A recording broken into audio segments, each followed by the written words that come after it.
for our British understanding. Chris, welcome here to the programme. You posted this a little earlier, and I'm going to read it out for our viewers. The US is having to persuade Israel that the deal the US says is an Israeli deal is actually a good deal, and Israel should support it, not least because the US said Israel supported it, even when it did not support it. So that seems to run counter to what we were hearing there from Antony Blinken.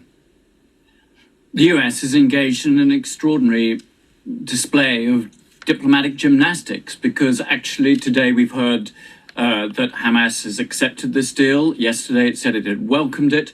We've seen far more positive embracing of this deal from Hamas than we have from an Israeli government that actually openly says that it doesn't really support this deal, and it says that it's going to continue its military operations until Hamas's military and governing capabilities are dismantled.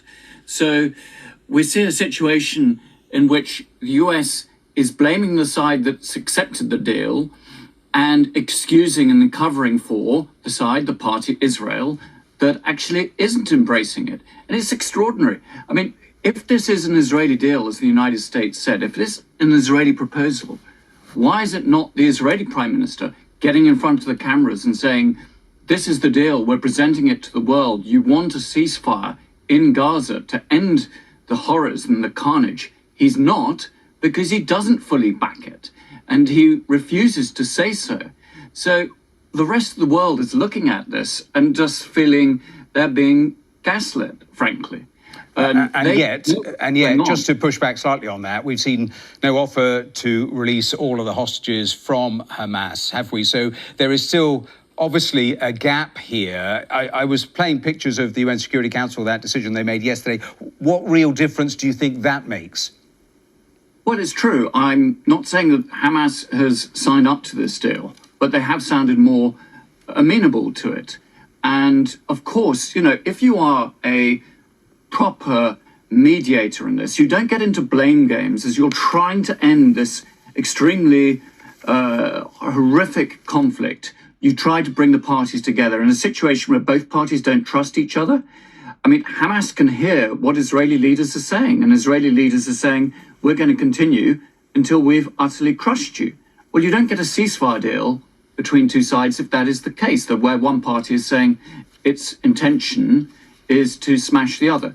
So, yes, of course, look, I wouldn't take Hamas's statements at face value, but there's certainly a possibility. The question really is, why is the United States misrepresenting the situation, getting into a blame game?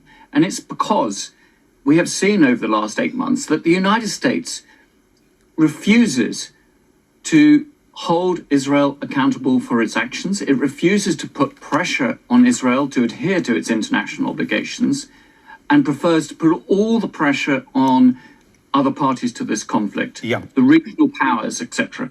And that is what we're lacking at the moment. There needs to be pressure on both sides. Hamas, yes, but Israel too. It needs to understand there isn't a military option to this horrible conflict. It's got to go for that ceasefire and get the hostages out and aid into Gaza. OK, Chris Doyle, we have to leave it there, but thanks for joining us live here on the programme. Thanks for your time.